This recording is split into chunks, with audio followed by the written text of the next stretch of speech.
오늘 설교 제목이 자족하기를 배우노라라는 제목입니다. 이 설교를 준비를 해놓고 오늘 아침에 우리 집에서 출발해서 교회당에 오기까지는 부족함이 없었어요. 정말 자족하면서 한 주간을 잘 살았는데 예배당에 들어와서 오늘 우리 장로님이 이제 떡을 주신다 해서 떡을 제가 주문했거든요. 그래서 떡 왔느냐 확인하러 가서 식당을 돌아보는데 갑자기 막 부족함이 너무 많은 거 있죠. 음식 쓰레기통은 이렇게 펼쳐져서 올려져 있으니까 이거 음식을 담은 쓰레기를 버리면 이거 보기도 안 좋고, 또 발판은 또 그 어제 또 위에 식당 위에 물에 적셔져 있어요. 그러니까 내려갔다 올라갔다 하니까 바닥에 물이 질척질척해요. 그래서 빨리 제가 마른 수건을 하나 깔고 저거는 치우고 여기 깔고 여기를 왔다 갔다 하십시오 이제 깔아놓고 왔거든요.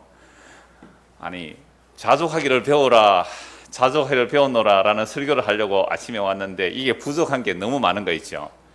갑자기 또 A4 용지는 다 떨어져 가지고 지휘자가 이렇게 복사를 밀고 갔는데 용지가 다 떨어진 거 있죠. 그러니까 이제 급하게 또 다른 분이 전사님도 뭐 이렇게 주일날 것을 복사로 왔는데 안 되는 거 있죠. 계속 출력은 되고 이면지니까 걸리고. 왜 이럴까요? 왜 이런 일이 막 일어날까요? 너 자족하니? 너 자족하니 정말? 이거 하나님께서 테스트 하시는 것 같더라고요.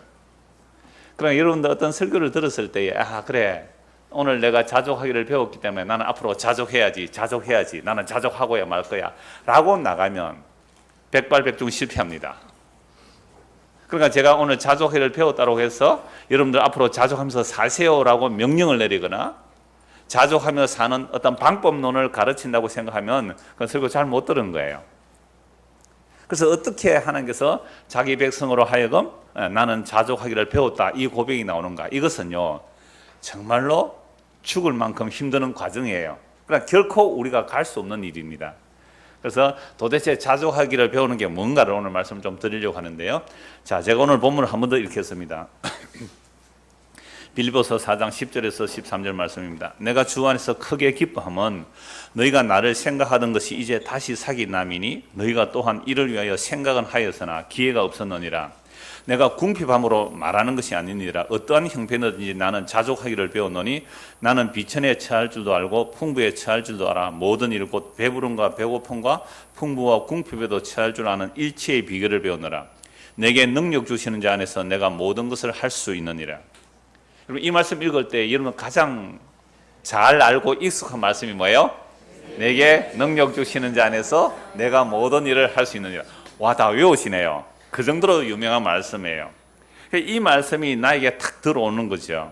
우리가 너무 많이 들어온 말씀입니다. 그래서 가정이나 여러분들 가게나 회사에 가보면 이런 말씀은 주로 이제 회사나 가게에 많이 있어요. 내게 능력 주시는 자 안에서 내가 모든 것을 할 수 있느라. 현판 붙여놓은 거 많이 봤어요. 그래가 무슨 교회 이렇게 써붙여놨잖아요. 그러니까 목사가 이제 신방을 가면 이제 가게 개업을 하면 그걸 하나 들고 가서 붙이잖아요. 그러게 많아요. 나무로 만든 액자도 있고 같은 그런 것들이 많이 붙여놓는 거죠. 여러분 이 말씀만 따서 읽어볼 때는 어떤 느낌이 듭니까? 긍정적 사고방식 또는 적극적 사고방식 한때 유행했죠. 그 어떤 세속적인 가치관이 마치 교회에서 할 수 있다는 말을 이 빌립보서 4장 13절 인용해서 그걸 인용하는 거죠. 그래서 하면 된다, 안 되면 되게 하라. 뭐 이 군대 용어예요 사실은. 이런 식의 말을 여기에 적용한 거예요. 그러니까 내게 능력 주시는 자 안에서 내가 모든 것을 할 수 있다는 것은 항상 문맥과 연결해서 도대체 앞에 무슨 말씀인가 연결해 봐야 되거든요. 앞에 읽어보니까 뭐라고 나와 있어요? 자족한다 그랬잖아요. 그럼 자족한다는 말은 내게 능력 주시는 자 안에서 내가 모든 것을 할 수 있다라고 말할 때 이 내가 모든 것을 할 수 있다 이 말은 무엇과 연결돼야 돼요? 자족과 연결돼야 되거든요. 자족과 연결돼요. 근데 요거 앞뒤 다 떼고 요 말씀만 우리는 외우고 있단 말이에요. 우리가 어려서부터 받은 교육이 주의식 교육입니다. 선생님들이 말하면 일방적으로 가르치고 받아 적고 외우는 거잖아요.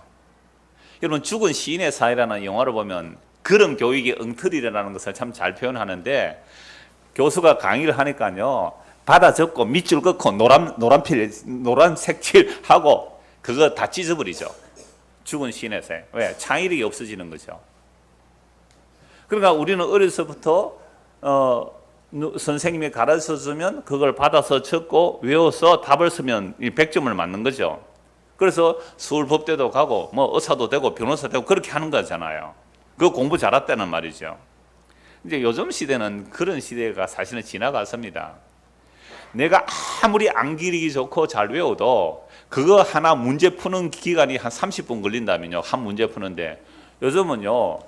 프로그램 하나 깔아놓고 딱 컴퓨터 입력하면요. 1초 만에 답이 나옵니다. 얘는 30분 동안 끙끙 문제 푸는데 그게 문제 푸는 것이 입력되어 있기 때문에 1초 만에 답이 나온단 말이에요. 그럼 얘는 이 답을 갖고 출발해 나가요. 아예 게임이 안 되게 되어 있습니다. 바둑 누가 잘합니까? 알파고가 잘해요? 이세돌이 잘해요? 그러니까 그러한 지능 테스트 암기 능력에 있어서는 아예 못 따라가게 돼 있단 말이죠. 그런데 우리는 어려서부터 답을 그렇게 선생님이 가르쳐 주는 것은 틀림이 없을 거라고 받아서 배워왔어요. 그래서 교육을 신성하다 그랬습니다. 그래서 선생님이 수업 중에는 경찰이 함부로 못 들어오게 돼 있어요. 무식한 경찰이 수업 중에 문 탁 열고 학생 잡아가고 이러지, 정말로 선생님이 수업하고 있을 때는요 경찰도 못 들어오는. 왜요? 가르침의 장소는 어떤 곳이다? 신성하게 여겼어요.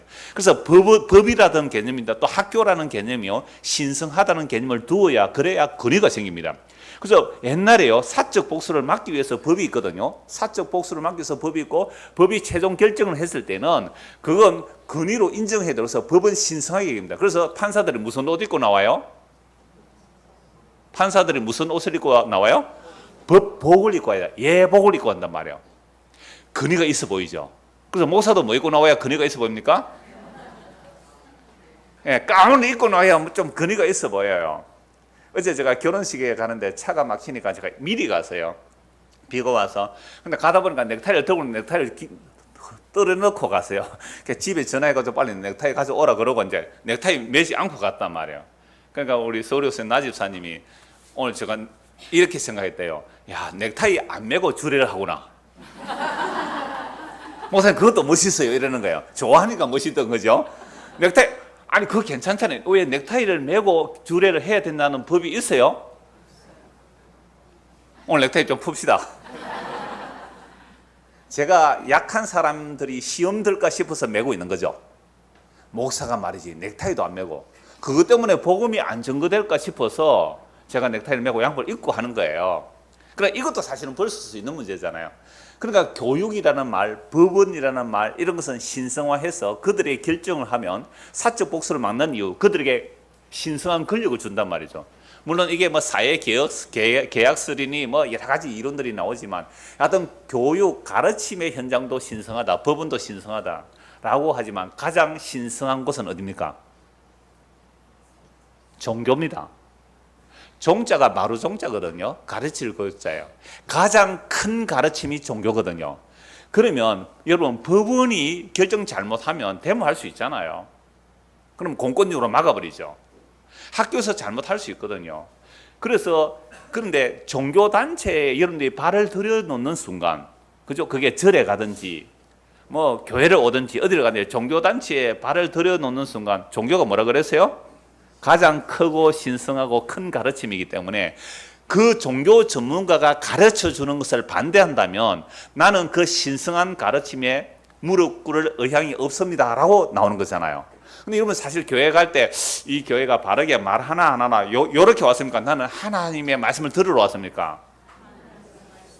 그렇죠. 그러니까 우리는 종교단체에 발을 들여놓는 순간 우리는 그 가르침이 신성하고 절대적이라는 것을 이미 인정하고 들어오는 겁니다. 그렇죠? 네, 그렇죠. 그래서 앞에서 목사님이 무슨 말을 해도 그건 틀림없는 무슨 말씀일 거다? 하나님의 말씀일 거다. 그래서 내게 능력 주시는 자에서 내가 모든 것을 할 수 있습니다. 그러므로 여러분들이 하나님의 역사를 믿음으로 여러분들이 무엇을 이루어내십시오. 성취하십시오. 다른 사람은 절대 못하는 것들도 하나님의 능력을 입으면 이걸 해낼 수 있습니다. 하고 여러 가지 간증들을 몇 가지 드러내는 거죠. 야, 어떤 아이는 학교에서 뒤에서 빨랐어요. 점수가. 근데 얘가 새벽 기도를 하고 어머니가 정말 철학 기도를 하고 이 아이가 갑자기 졸업할 때는 어떻게 해요? 전교 1등을 해서 그래서 명문대를 가고 좋은 데 취직을 했다고. 내게 능력 주시는 자에서 내가 모든 것을 할 수 있다고.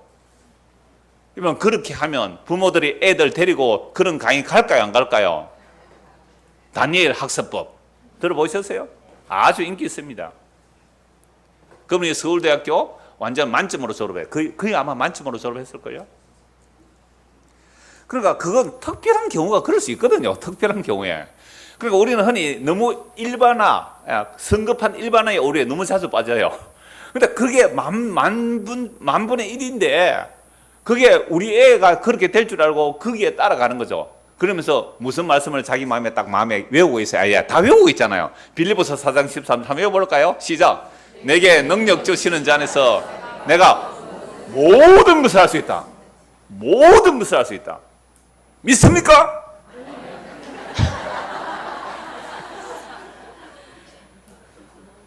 우리는 이렇게 세뇌가 되어 있었던 거죠. 왜 이렇게 세뇌가 되어 있었습니까? 적어도 종교의 발을 들어놓을 때는 가장 큰 가르침을 받으러 왔기 때문에 내가 그 종교 전문가의 가르침에 반대하면 나는 그 종교를 부정하는 거거든요. 그럼 나가야 되는 거잖아요. 그럼 아예 우리는 그래서 종교 시설은 거룩해 보여야 돼요. 음숙해 보여야 되고요. 딱 들어가는 순간 뭐가 있어야 돼요? 압도당하는 무언가 있어야 돼요. 그럼 베드로 대성당 같은 데 가보면요, 딱 들어가는 순간 그냥 건물에 압도돼요. 그 찬란한 건물 스테인드 글라스의 그 은은한 조명과 파이프 오르간의 웅장함과 그냥 청중을 압도시켜버리는 그 장엄한 종교적 경험 안에 들어가면요, 아무것도 안 해도 은혜 받고 온다니까요. 아무것도 안 하는데 은혜 받고 온다니까요. 그 잠시 왔다고 오는데 눈물 줄줄 흘리면서 은혜 받고요. 말도 못합니다. 그래서 절을 지어도 어떻게 지어야 돼요? 저는 가다가 보면 개척절이 많더라고요. 뭐 그냥 말이 그러니까 뭐 개척절이라고 해야죠. 뭐 선님은 교회 개척할 때 개원한다 그러더라고요. 개원식에 간다 그래요. 그럼 저는 개척절이라고 보는데 개척절에는요 초라해요. 사람들이 안 가요. 근데 어마어마한 저 부산에 가면 그 어린이 대공원 앞에 가는 초 앞에 거기 뭐 상광사? 예, 상광사. 저는 들어가 보진 않았는데요. 옛날에 텔레비전에 나오더라고요. 어마어마합니다. 뭐 있을 것 같아 가면. 그러니까 이게 종교라는 거죠. 그러니까 우리가 교회 다녀와서 어려서부터 빌립보 4장 13절을 외웠으니까 이미 세뇌가 되어 있는 거죠. 그래, 내게 능력 주시는 내가 모든 것을 할 수 있다. 내가 모든 것을 할 수 있다. 근데 왜 내가 원하는 이 뜻이 안 이루어지지? 그러면 종교 전문가가 어떻게 가르쳐줘요? 정성이 부족하구나. 절에서 하는 얘기하고 교회하는 비슷해요. 더 기도하십시오. 더 감사하십시오. 그러니까 내가 가르칠 때는 이렇게 말했잖아요. 나에게 능력 주시는 자 내가 모든 것을 할 때 하나님의 전능한 능력이기 때문에 여러분들이 하나님께 잘 보이면 하나님께서 무슨 일이든지 이렇게 이루어질 겁니다 라는 그런 말로 들었단 말이에요. 얼마나 많은 사람들이 이 성경 말씀 한 구절에 빠져서 헛된 욕망에 빠지게 만드는지 모릅니다. 이걸 요즘 말로 하면 희망 고문이에요. 정말 사람들마다 자기 욕망들이 다 있는데 그 욕망을 이루는 구절로 이런 말씀을 차용하여 쓴 것입니다. 그럼 5월달 구역 모임의 한 나눈 내용, 아직 안 한 구역도 있지만 6월달 구역 모임의 내용이 베드로서 2장의 거짓 선지자 이야기거든요. 여러분, 거짓 선지자들이 어떻게 다가옵니까? 거짓 선지자들이 성경을 가지고 오는데 그 성경의 말씀을 탐심으로 지어낸 말을 가지고 들어와요. 분명히 성경 구절 읽었어요. 빌립보 4장 13절 읽었는데 이걸 자기가 탐심을 가지고 이 말씀을 가지고 지어낸 말, 그러니까 보태는 말, 빼는 말, 왜곡시키는 말을 가지고 사람들에게 다가오죠.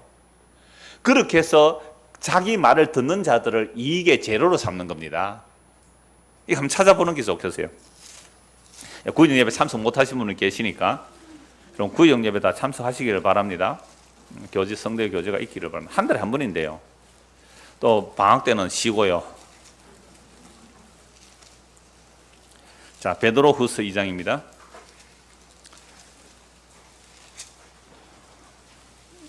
(3절) 한번 보십시오.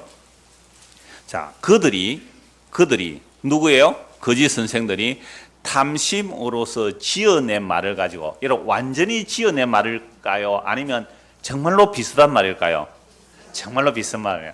그러니까 목사가 뭐 불경 가지고 접근하면 알아듣잖아요. 그러니까 불경을 가지고 접근하는 게 아니라 빌립보 4장 13절 말씀 가지고 접근을 해요. 이 빌립보 4장 13절 가지고 여러분들에게 접근을 할 때에 그 거짓 선생이 탐심을 가지고 빌립보 4장 13절을 지어낸 말을 하는 거죠. 지어낸 말을.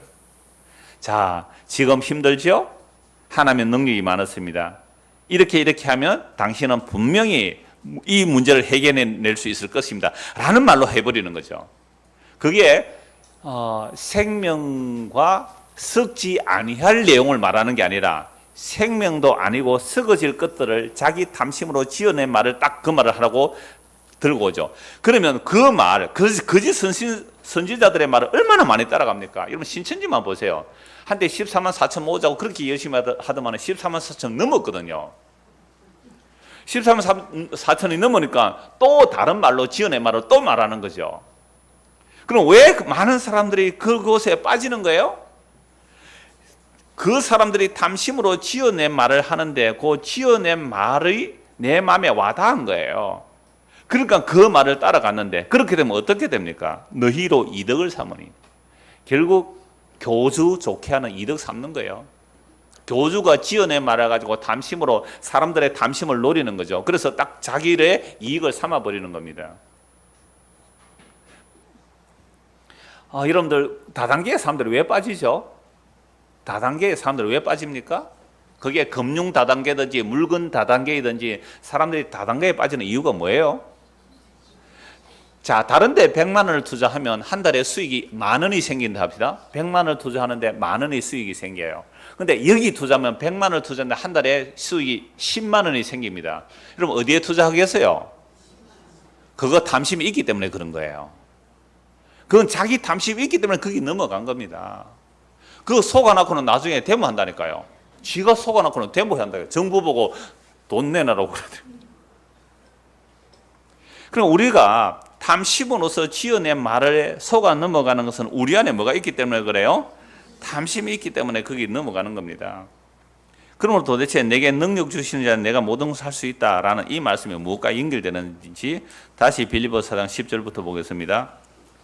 내가 주 안에서 크게 기뻐함은 너희가 나를 생각하던 것이 이제 다시 사기남이니 너희가 또한 이를 위하여 생각은 하였으나 기회가 없었느니라. 내가 주 안에서 크게 기뻐한다는 말은 이 빌립보 교회가 에바브로디도를 통해서 연보를 보내줬기 때문에 기뻐한다 그래요. 와, 사도도 뭐 돈 보내니까 기뻐하네? 라고 생각이 들 수가 있어요. 근데 빌립보서 1장에 보면 이미 앞에서도 기뻐한다고 얘기를 했습니다. 빌립보서 이제 마무리가 되어 가니까 1장 5절 한번 보십시오. 1장 5절 4절부터 보죠. 간구할 때마다 너희 무리를 위해 기쁨으로 항상 간구하면. 그러니까 빌립보 교회는요 생각만 해도 기뻐요. 그러니까 기도할 때마다 기쁨으로 기도하는 이유가 뭐예요? 5절에 너희가 첫날부터 이제까지 복음을 위한 일에 참여하고 있기 때문에. 그러니까 처음부터 지금 계속 복음의 일에 참여한다. 이건 연보를 보내어서 바울을 지금 돕고 있는 거죠. 이게 기쁜 거죠. 이제 편지를 마무리하면서 다시 빌립보 교회가 연보 보낸 것을 인해서 기뻐하는 겁니다. 그래서 내가 주 안에서 크게 기뻐하는 것은 너희가 나를 생각하던 것이 야, 바울에게 연보를 보내야지 이미 한 2번 보냈어요. 생각하던 것이 이제 다시 사기남이니 너희가 또한 이를 위하여 생각은 하였으나 기회가 없었는데 다시 너희가 연보를 보내줬으니 기쁘다라는 말을 하는 겁니다. 그럼 바울이 단지 돈 받았다고 기뻐하는 거 아니에요. 그들이 복음에 참여한 것으로 기뻐하거든요. 그럼 바울 사도는 데살로니가나 또 고린도 지역에 가서 복음 전할 때 그들에게 돈을 받지 않았어요. 그러니까 연보를 받지 않았다 이 말입니다. 그래서 자기가 정말 밤낮으로 일하면서 복음을 값없이 전했거든요. 값없이 복음을 전했어요.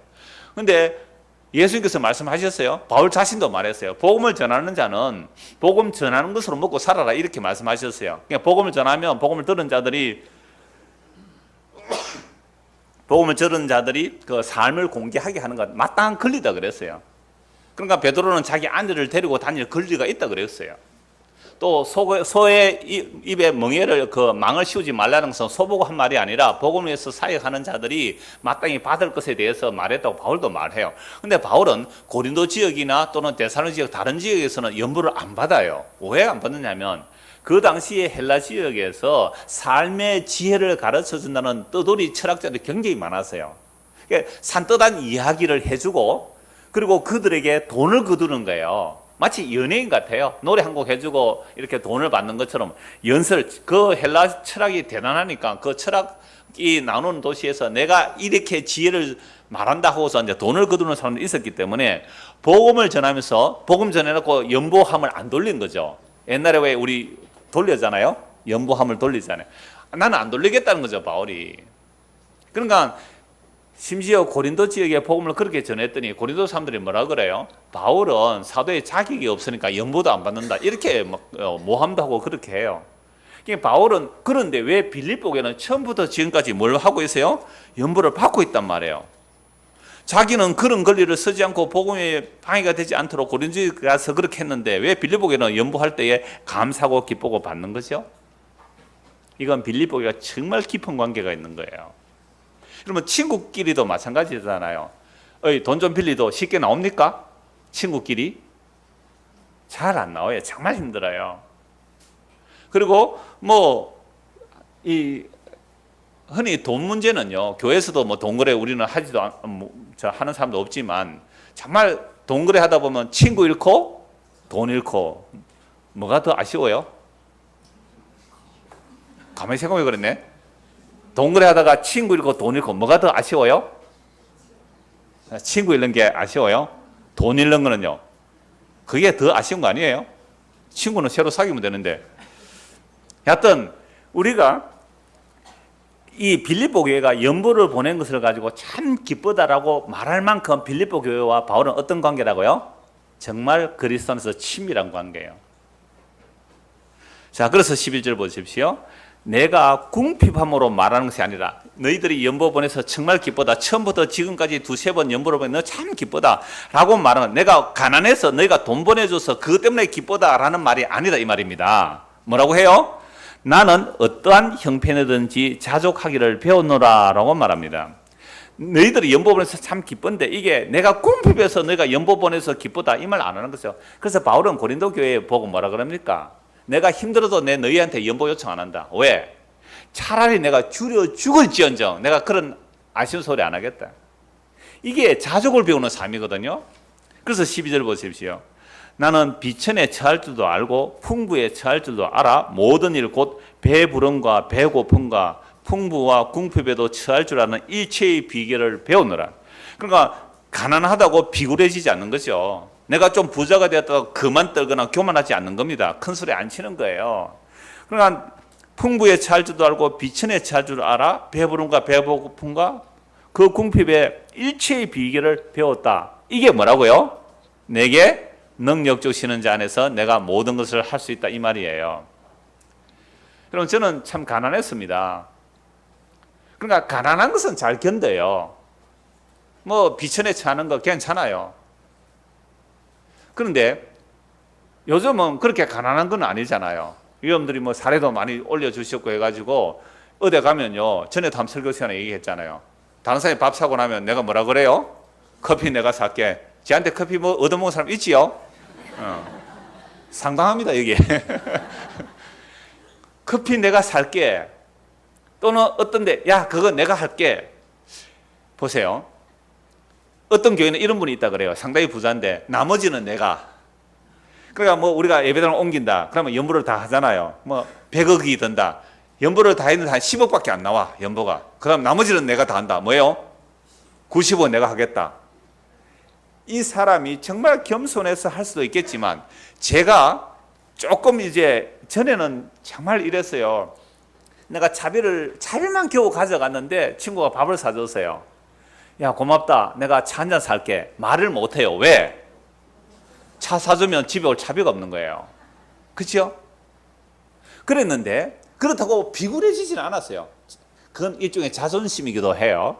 자존심이기도 했는데 그러니까 지금은 그렇지는 않으니까 내가 차 살게 라고 하더란 말이에요. 그 안에 정말로 감사함으로 형제와 자매를 섬기는 마음에서 그 말을 했는지 너희들 아이고 차도 한 잔 못 사나 내 목사가 산다 이것 때문에 하는지.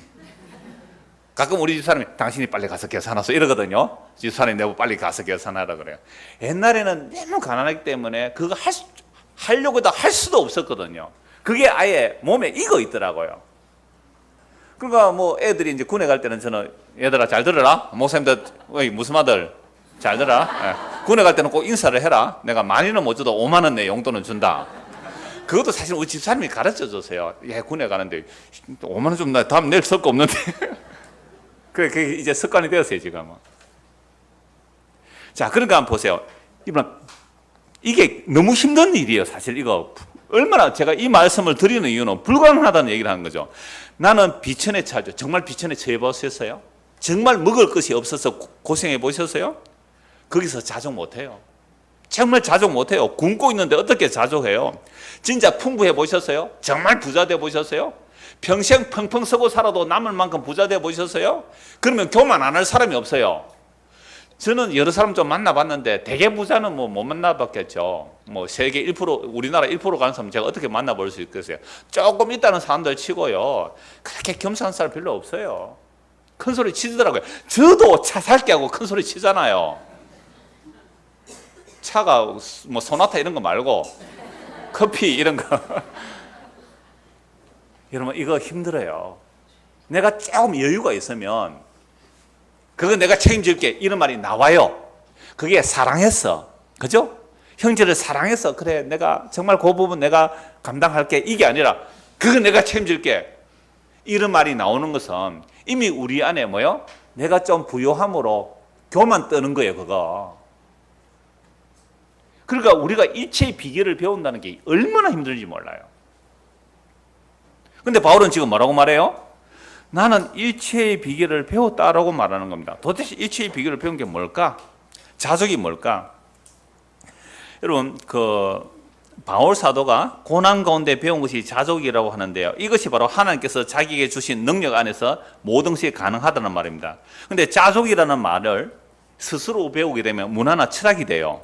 자족이라는 그 말을 영어로 하면요, self-sufficiency예요. 그러니까 자기 스스로 만족한다는 뜻이잖아요. 자기 스스로 만족해요. 내가 스스로 자족하고 만족하는 겁니다. 그런데 성경은 자족이라는 것이 내가 스스로 자족하는 게 아니라 뭐라고요? 내게 능력 주시는 자 안에서 자족하는 거거든요. 내게 능력, 그러니까 같은 단어인데 뜻이 전혀 달라요. 자, 먼저 우리 문화 속에서 말하는 자족이 어떤 게 있습니까? 안빈 자족 들어보셨죠? 가난하지만 편안하게 살겠다. 만족하면서 안빈 자족. 또는 안빈 낙도라는 말이 있어요. 가난하지만 편안하게 나는 도를 즐기겠다. 나는 가난하지만, 비록 가난하지만 도를 즐기겠다. 이 독일에서 나오는 사상들이거든요. 이 독일 사상은 굉장히 자연주의 사상이에요. 있는 그대로 let it be, 있는 그대로 내버려 두라 라는 상태가. 그러니까 나는 아주 가난하지만 편안하게 살겠다. 그래서 논어에 이런 말이 나온다 그러는데요.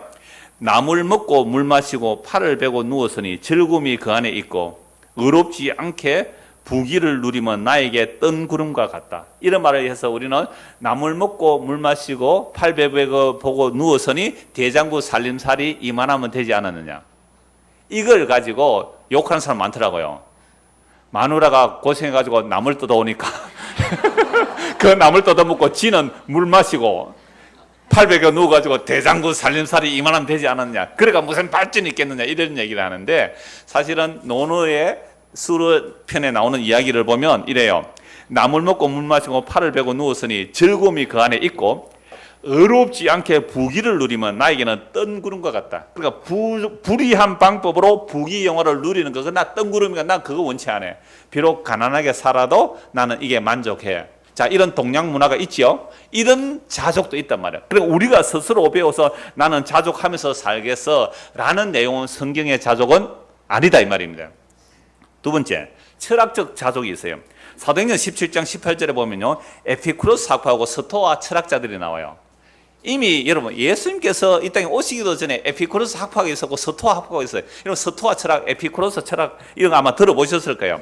에피쿠로스 학파들이 추구하는 행복, 그러니까 인간이 최고의 행복이 뭘까라고 했을 때에 에피쿠로스 학파는 고통은 악이라는 거죠. 고통은 악이다. 그래서 고통이 없는 가장 좋은 쾌락의 상태가 에피쿠로스 학파들이 추구한 행복이에요. 그걸 아타락시스라 그래요. 그래 아타락시스가 정신적 쾌락을 말해요. 그런데 나중에는 이게 육체적 쾌락도 나오거든요. 그러니까 인간은 고통은 악이니까 쾌락이 좋아. 정신적 쾌락만이 아니라 육체적 쾌락도 추구해. 이게 다 영지주의하고 연결되는 거죠. 자, 그런데 서토아 철학자들은요, 에피테이아, 최고의 행복 상태가 뭐냐? 이건 어떠한 감정에 안 흔들리는 것. 그러니까 사람이 들쑥날쑥 안 하는 아주 편한 상태. 여기 뭐 아타락사시아 또는 뭐 에피테이아, 요거 자족이라 그래요. 그러니까 인간들이 추구하는, 철학자들이 추구하는 흔들리지 않는 마음의 상태이든지 정신적 쾌락이든지 육체적 쾌락이든지 결국 인간의 자기 행복을 추구하는 겁니다. 그러니까 이들도 만족한다는 거죠. 그런데 이런 자들에게 바울은 복음을 지식으로 전했어요. 그들과 함께 철학을 얘기하면서 논리를 전했어요. 야, 서토학파가 아니고 복음이 이런 거야. 에피쿠로스 학파가 아니고 이런 거야. 너희 시인들이 이렇게 하면 돼, 이런 거 아니야 라고 복음을 전했는데 놀랍게도 그리스 아테네에서는 복음의 열매가 없었어요. 그래서 고린도로 내려오면서 바울은 크게 배워요. 뭘 배운다고요? 복음은 말과 지혜로 하는 게 아니구나. 복음은 말과 지혜로 전하는 게 아니야. 그래서 두렵고 떨림으로 십자가의 도만 전했습니다. 유대인들이 볼 때는 그리끼고요, 이방인들 볼 때는 미련하고 어리석은 십자가의 도만 전하기를 원한 거예요. 왜요? 내가 전한 이 복음이 사람의 말의 능력에 세워지는 것이 아니라 성령의 나타남 위에 세워지려고요. 성령의 나타남이란 표적과 기적을 말하는 게 아니에요. 십자가의 도 위에 세워지게 하기 위해 두렵고 떨림으로 나는 예수의 십자가만 전하겠다고요. 그게 바울이 고린도 지역에서 복음 전하는 자세요 내용입니다. 자, 그래서 바울이 십자를 통해 자족이 무엇인지를 배운 것이 내게 능력 주시는 자에서 내가 모든 것을 행할 수 있다고 말한 겁니다. 그래서 참된 자족은 하나님의 능력이며 곧 십자가의 능력인 것입니다. 그래서 참된 자족이 뭔지를 고린도후서 12장을 한번 보겠습니다. 고린도후서 12장 7절입니다.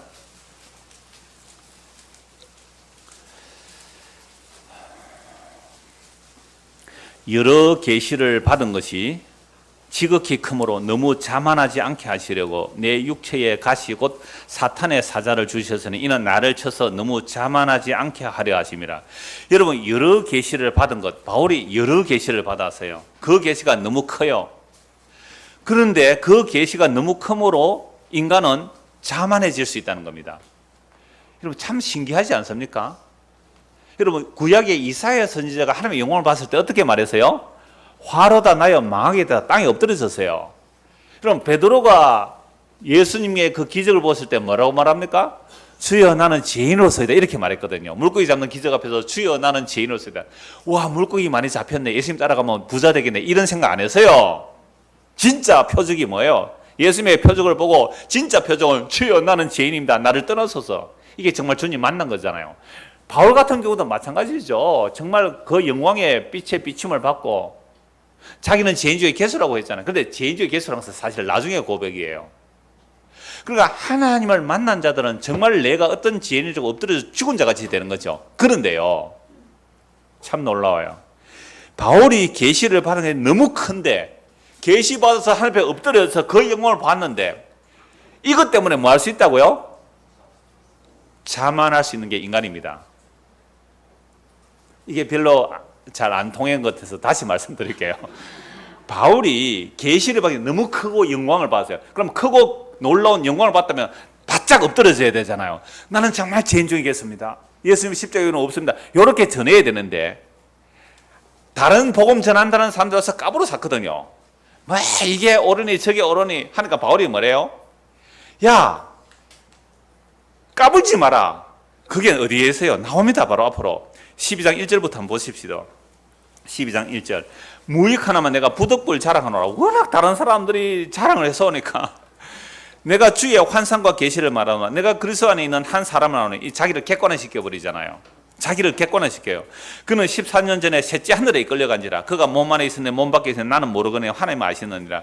내가 이런 사람을 아노니, 보세요, 자기를 객관화시키죠.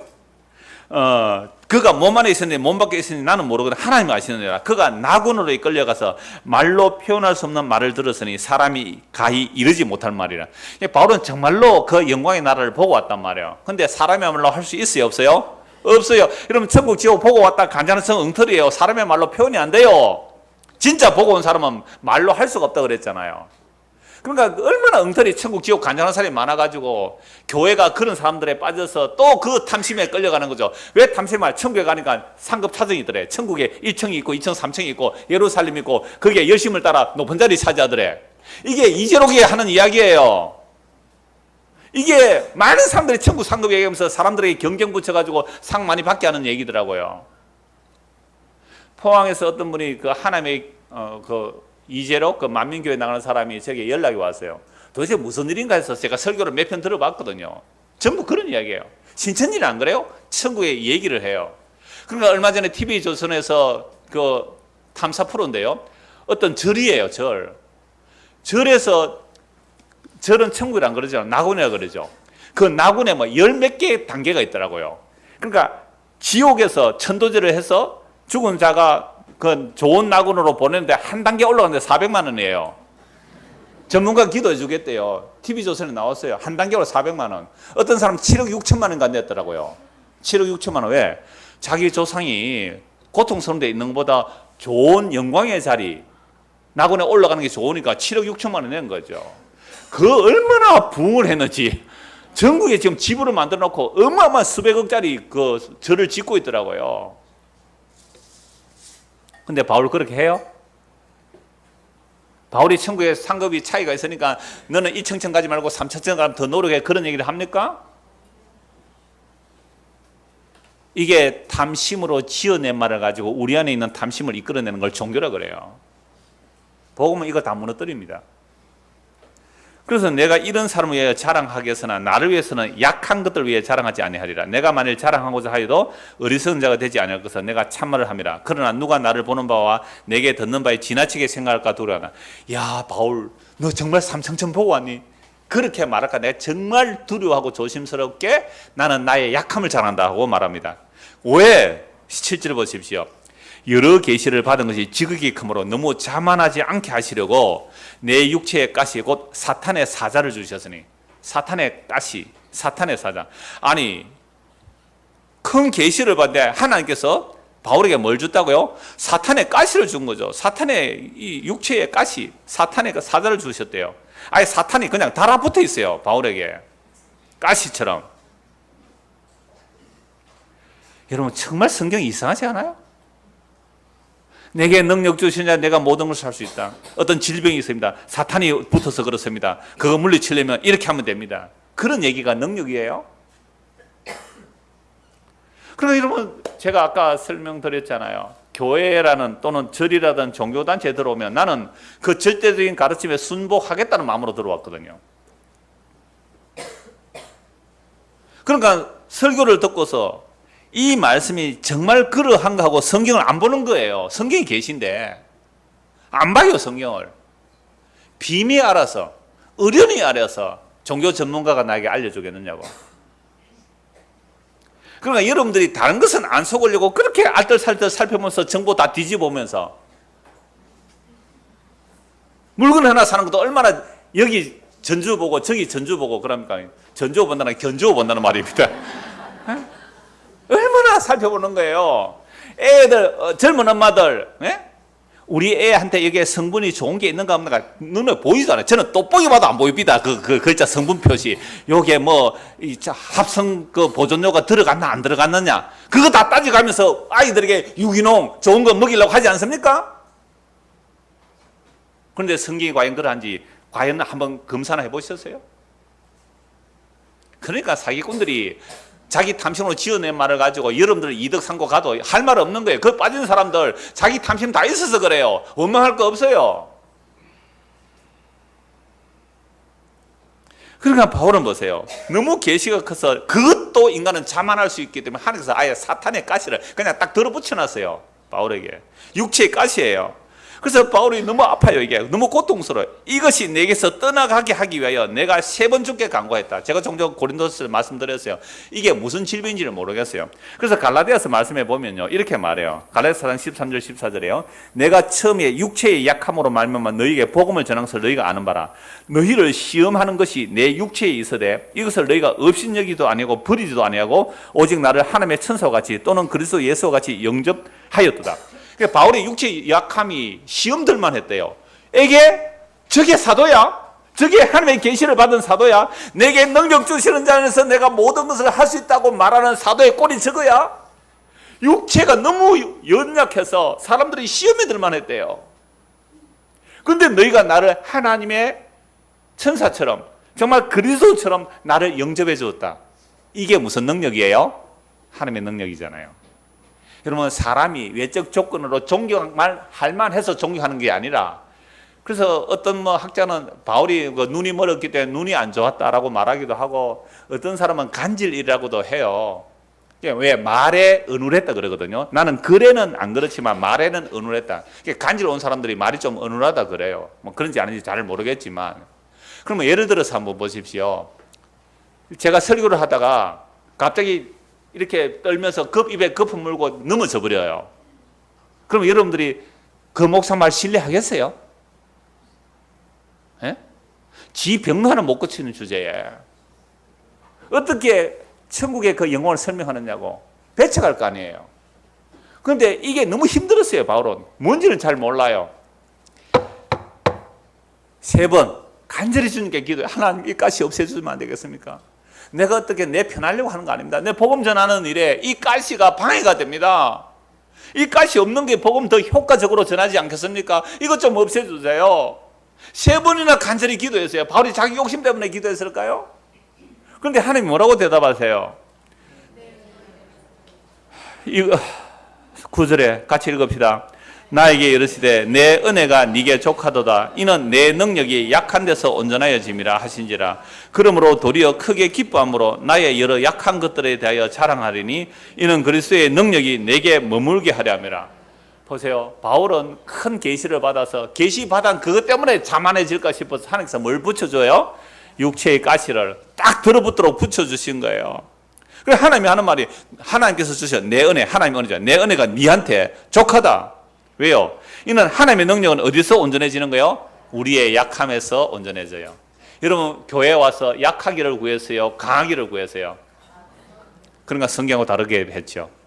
그죠? 우리는 약해야 하나님의 능력이 함께 하는데 우리는 강하기를 구했어요. 그럼 내가 강해지면 하나님 필요해요? 안 해요? 안 하죠? 얼마나 엉터리 기도를 했어요. 우리 교회가 크기를 기도했어요? 약해지기를 기도했어요? 지금부터 기도하지 마세요. 우리 교인들 기도한 것 같아 자꾸.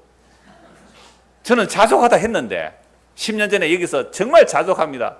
더 이상 확장하지 않아도 안 되겠습니다 했는데,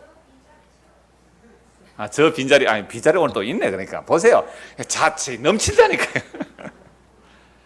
빈자리 채워달라 그랬어요. 빈자리 이제 다 채워졌으니까. 집사님이 기도해서 교인들이 많이 왔구나. 저 빈자리 채워달라 그래가지고. 지네 구에게 사람 많이 모이게 해달라고 기도했고, 그러니까 지네 사람들이 많아졌구나. 이제 그렇게 하지 마십시오.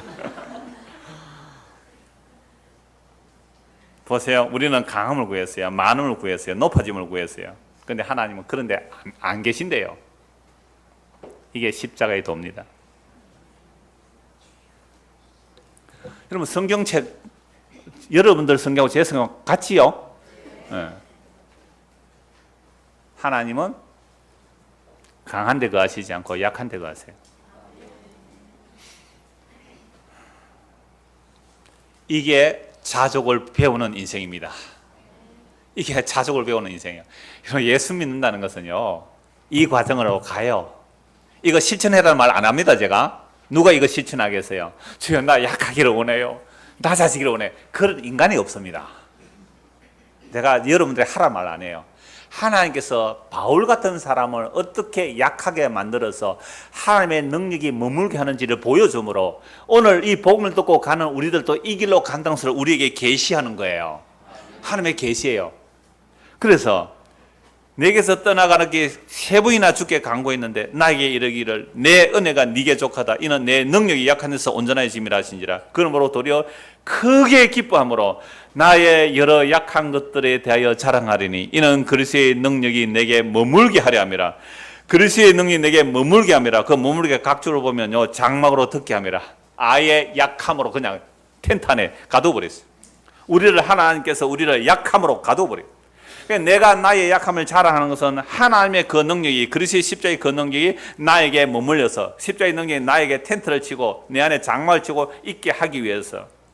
그러므로 내가 그리스도를 위하여 약한 것들과 능력과 궁핍과 박해와 공고를 기뻐하노니 이는 내가 약한 것들에 강함이라.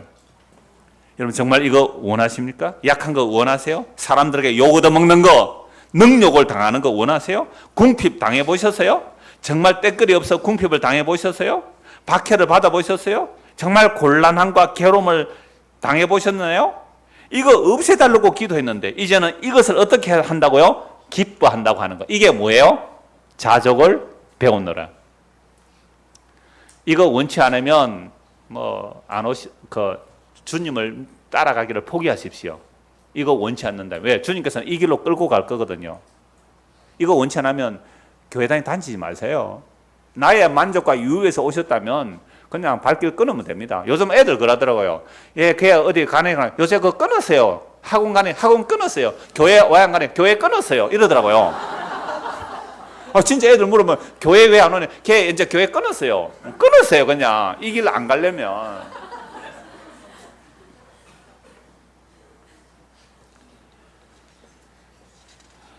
자, 결론을 보겠습니다. 자, 그러므로 오늘 우리는 이 질문하고 결론을 보겠습니다. 오늘 우리는 자족하십니까? 여러분 자족하세요? 아니면 내 소리가 적게 나오는 거 알았는데 자족이 아니라 불만이 우리는 가득합니다. 우리는 불만이 가득해요. 왜 그럴까요? 아직도 우리는 성경이 말하는 자족을 배워본 적이 없기 때문에 그렇습니다. 지금 주님께서 우리를 자족케 하는 길로 이끌어 가시는데 성경이 말하는 자족을 배워본 적이 없어요. 성경이 말하는 자족은 바울이에요. 참으로 큰 하나님의 계시를 받았는데 이것 때문에 교만하실까 싶어서 사탄의 가시를 육체에 심어주시고 3번이나 기도해도 들어주지도 아니하고 내 은혜가 네한테 족하다라고 하면서 네가 약할 때 내가 너와 함께하고 내 능력이 너 안에 머문다고 이걸 알고 나니까 이게 자족을 배운 자세거든요. 그래서 내가 예수 그리스도를 위하여 나의 약함과 능력과 궁핍과 박해와 공고를 기뻐한다는 거죠. 이건 정말 만약에 세상에서 이런 사람이 있다면 정신병원에 가야 돼요. 안 그래요? 이건 정신병이에요. 아니 내가 능욕을 당하는데 박해를 당하는데 막 기뻐서 웃는다. 이 병이에요. 이게 메조이스트예요. 사디스트는 남을 핍박해서 쾌감 느끼는 거 이게 메조이스트. 자기를 핍박해서 기뻐하는 놈이랑 마찬가지잖아요. 정말 세상에 믿음 없는 사람 보면 이건 미친놈이에요. 이게. 이걸 기뻐한대요. 이게 뭐라고요? 그리스도 안에서 내가 자족을 배우느라 내게 능력 주시는 자 안에서 내가 모든 것을 행할 수 있다는 말이 바로 자족을 배운 거란 말이에요. 그러니까 우리가 지금 살아가면서 정말 온갖 불만을 다 표출하는 것은 다른 사람들과 비교해서 내가 상대적으로 부족하다고 불만을 품고 있잖아요. 이거요 아직도 정말 저는 그래요. 정말 십자가에서 맞닥뜨려져 보셨어요? 지금 여러분들이 불만하는 것들이 진짜 예수님의 십자가 앞에서도 불만을 토로할 내용이냐 이 말입니다. 제가 처음 아침에 그래요. 나는 자족하면서 왔는데 갑자기 아침에 잘 안 가요. 제가 거기에 오늘 떡이 왔다고 해서 제가 이제 영수증 받으러 이제 확인하러 갔더니 갑자기 막 보이는 거예요. 갑자기 부족한 게 막. 그래서 돌아서면 또 회개합니다. 주여, 내가 정말 십자가 앞에서 맞았었다면 이거 얼마나 분에 넘치는 과분한 거죠. 과분한 은혜. 자족이 아니라 과분한 은혜예요. 근데 우리는 아직도 십자가에 제대로 맞닥뜨려지지 않는 거죠. 그래서 예수 그리스도의 십자가로 인하여 나타난 참된 자족은 사람이 스스로 만들어낼 수가 없는 자족입니다. 바울 사도가 이 자족을 배우는 것, 이게 예수 믿고 사는 삶이라고 말합니다. 그래서 이러한 그리스도의 능력은 예수 그리스도의 십자가로 다 이루시고 성도에게 넘겨주심으로 성도에게는 이 길을 가게 되어 있습니다. 이제 결론을 보겠습니다. 디모데전서 6장을 보겠습니다. 디모데전서 6장 3절입니다. 자주 드린 말씀이기 때문에 읽기만 해도 결론이 될 것입니다. 디모데전서 6장 3절입니다. 누구든지 다른 교훈을 하며 바른 말 곧 우리 주 예수 그리스도의 말씀과 경건에 관한 교훈을 따르지 아니하면, 지금 바울의 복음 전의 내용이잖아요. 다른 교훈, 다른 복음을 전하면 안 된다 이 말이죠. 누구든지 다른 교훈, 다른 복음, 다른 말, 그런 거 하지 말라는 거죠. 자, 바른 말 곧 우리 주 예수 그리스도의 말씀과 경건에 관한 교훈을 따르지 아니하면 그는 교만하여 아무것도 알지 못하고 변론과 언쟁을 좋아하는 자니, 이로써 투기와 분쟁과 비방과 악한 생각이 나며 마음이 부패하여지고 진리를 잃어버려 경건을 이익의 방도로 생각하는 자들의 다툼이 일어나느니라. 아까 천국 간증한다면서 절에서도 낙원 간증하면서 투기를 일으키죠. 분쟁을 일으키죠. 비방을 하죠. 이런 것들이 다 다른 복음입니다. 다툼이 왜 일어나요? 투기가 왜 일어나요? 서로 높아지려고, 경쟁하려고, 강해지려고, 그런 거 싸우는 거 아닙니까? 그러므로 다른 복음이 들어가면 반드시 경쟁이 일어납니다. 시기가 일어나고 질투가 일어나요. 네가 높으냐 내가 높으냐 싸움이 일어나는 겁니다. 낮아지려고 하지 않잖아요. 다른 복음이에요. 그래서 참된 복음이 들어가면, 참된 복음이 들어가면 이렇게 됩니다. 6절. 그러나 자족하는 마음이 있으면 경건은 큰 이익이 되느니라. 참된 복음으로 자족하지 않으면 탐심으로 지어낸 말로 이익을 삼기 때문에 온갖 경쟁과 시기와 질투가 일어나요. 그게 바로 경건을 이익의 방도로 생각하는 겁니다. 그러나 정말 바른 복음으로 인해 자족한 마음이 있으면 경건은 큰 이익이 됩니다. 그 경건이 무엇입니까? 우리가 세상에 아무것도 가지고 온 것이 없으며 또한 아무것도 가지고 가지 못하리니. 공술의 공수고 세상 사람도 말하지요. 근데 성도는 이미 이것을 알고 배우고 가는 길로 들어선 것이 예수 믿는 길입니다. 우리가 먹을 것과 입을 것이 있은즉 족한 줄을 알 것이나. 자족의 기준이 뭐예요? 자족의 기준이 먹을 것과 입을 것이 있으면 족한 줄로 아시기 바랍니다. 이게 성경이 말하는 자족이에요. 그런데 여기서 더 벗어나서 부하려 하죠. 우리는 먹을 것과 입을 것이 있는데 더 맛있는 건 먹고 싶고 입을 것이 있는데 더 멋있는 옷을 입고 싶죠. 그건 자족입니까? 자족 아닙니까? 자족 아니에요. 그래서 보세요. 그러니까 부하려고 하죠. 자족이 안 되죠. 9절에 부하려 하는 자들은 시험과, 같이 읽읍시다. 9절요. 부하려 하는 자들은 시험과 올무와 여러 가지 어리석고 해로운 욕심에 떨어지나니 곧 사람으로 파멸과 멸망에 빠지게 하는 것이라. 부하려 하기 때문에 아까 다단계 빠지잖아요. 부하려 하기 때문에 사기꾼에 넘어가잖아요. 이건 세상 일만 아니에요. 교회도 마찬가지예요. 종교도 마찬가지예요. 내가 다른 사람보다 더 높아지려고 하기 때문에, 더 커지려고 하기 때문에, 더 큰 자리 차지하려고 하기 때문에 시험과 올무와 여러 가지 욕심에 떨어져요. 그래서 욕심에 빠지는 거죠. 이단에 빠지는 이유가 자기 욕심에 빠져 들어가는 거죠. 사람으로 파멸과 멸망에 빠지게 하는 것이라. 자족이 없는 거잖아요. 그래서 여러분들이 내 말씀에 갈급하다 그러면 1순위로 달아붙는 자들이 신천지입니다. 요새 마음이 컬컬해, 마음이 용 갈급하면 1순위로 붙는 자들이 신천지래요. 신천지에 나온 사람이 그럽디다. 그래서 정말 그러니까 어떻게 가르쳐요? 우리는 우리 목사님으로 자족합니다. 우리는 우리 교회로 자족합니다. 그래야 이제 신천지 안 빠진다 그렇게 하더라고요. 10절 같이 읽읍시다. 돈을 사랑함이 일만하게 뿌리가 되나니 이것을 탐내는 자들은 미혹을 받아 믿음에서 떠나 많은 근심으로써 자기를 찔렀거든. 성경은요 너무 분명해. 오늘 성경 두 곳, 고린도서하고 디모데후서 6장 이것만 한번 제대로 읽어 보십시오. 도대체 이 땅에 오늘 교회라는 곳에 어떤 복음이 선포되는지 이 두 곳의 말씀만 제대로 한번 읽어 보십시오. 우리가 그동안 교회 다니면서 무엇을 추구했는지, 무엇을 기도했는지. 그래서 하나님의 택한 백성들은 그렇게 달려가다가 하늘에서 발을 걸세요.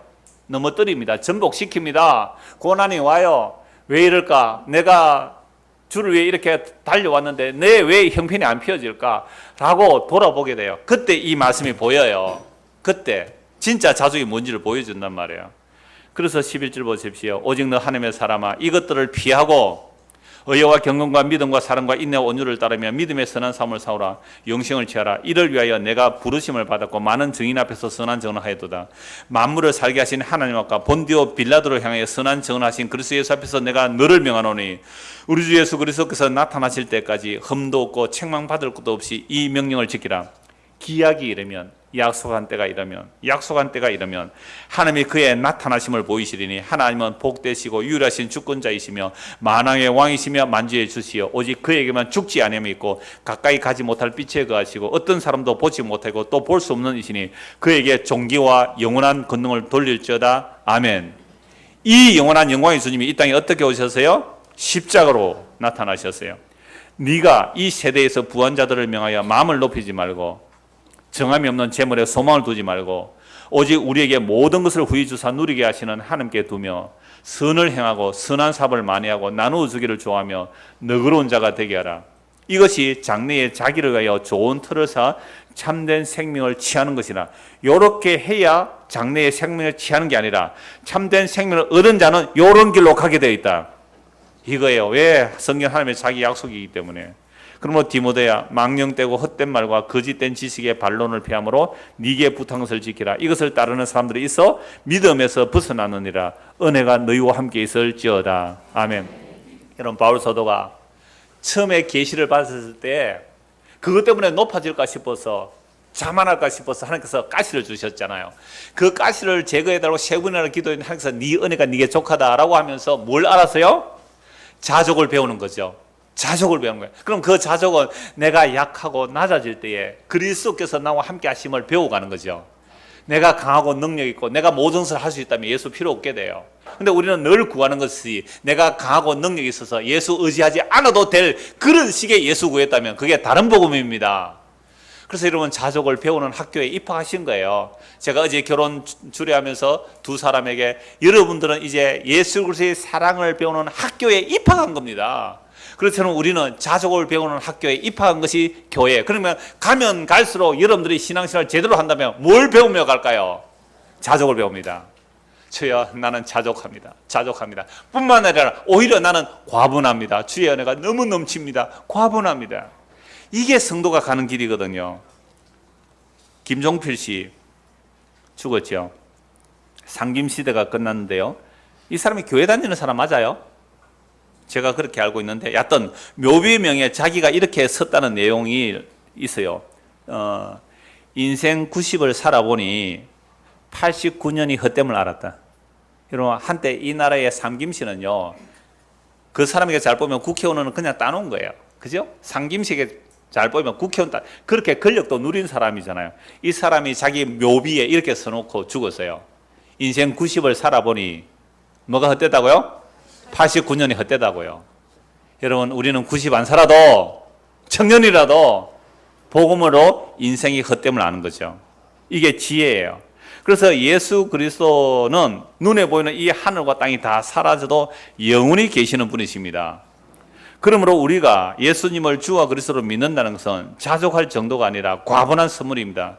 바울이 예수 그리스도 안에서 자족함을 배웠다고 합니다. 우리가 같은 믿음을 선물로 받았다면 우리도 이 길로 이끌려갈 것입니다. 그러므로 우리의 남은 생이 예수 그리스도 안에서 예수 그리스도로 자족함으로 우리의 인생이 채워질 겁니다. 그 길을 가는 저와 여러분 되기를 소원합니다. 기도하겠습니다. 하나님 아버지, 예수 그리스도 그분만으로 만족할 수 있는 삶으로 우리가 이끌려가는 것이 자족하는 삶을 배우는 과정입니다. 이 길을 함께 가게 동지들을 주셔서 감사합니다. 이 믿음의 길 잘 갈 수 있도록 성도가 서로 교통하며 이 십자가의 길로 가도록 날마다 우리에게 은혜를 다하여 주시옵소서. 예수 그리스도 이름 받들어 기도드리옵나이다. 아멘.